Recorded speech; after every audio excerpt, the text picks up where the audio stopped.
Robert, building on the eloquent comments of Secretary Salazar about ethics and accountability in government, is the President bothered at all that Secretary Geiger has picked as his chief of staff a former lobbyist for Goldman Sachs, who has obviously, that company has benefited from government bailouts? Doesn't that punch a hole in what the President signed just last week in terms of preventing lobbyists like that from serving in his administration? No, the President, well, let's step back and talk about the broader issue of ethics and transparency in this administration. As I said from this podium, and as you all read in papers throughout the country, that the ethics and transparency executive orders that the President signed the first day institute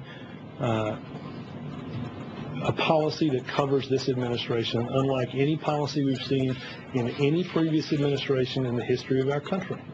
The President spoke about this during the campaign, but he also spoke about the notion that no policy was going to be perfect. The President, in his election campaign, didn't take money from lobbyists or from PACs. Again, not a perfect policy, but a step in the right direction of changing the way Washington works.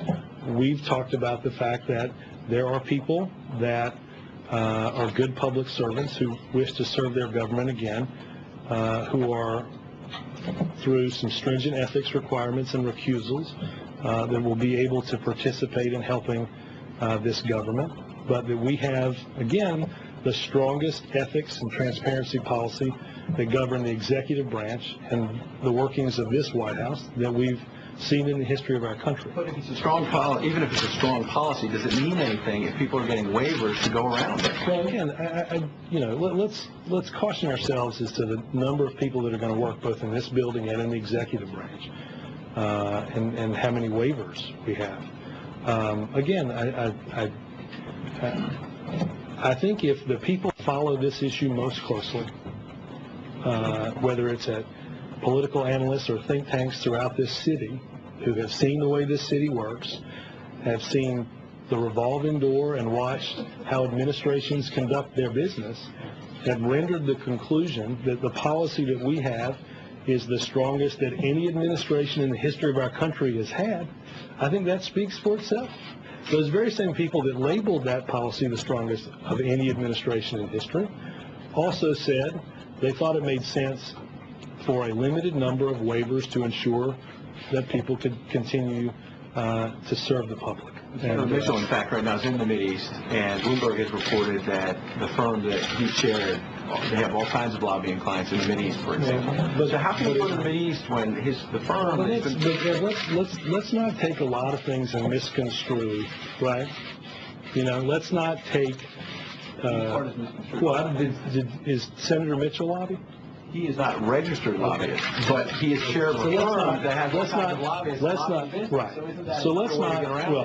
I assume that maybe media organizations are owned by different businesses that conduct different things that might not altogether represent the interests of the media interest in general. But let's not take a group and an example and try to squish it into something that it's not. The head of a firm that has all kinds of lobbyists with business in the Middle East and all around the world. But you asked me about... The website says he has all these contacts in the Middle East, and so even if he's technically not lobbying, this firm is making money off of his All right. I hate to be ticky-tack about it, but technically he's not lobbying.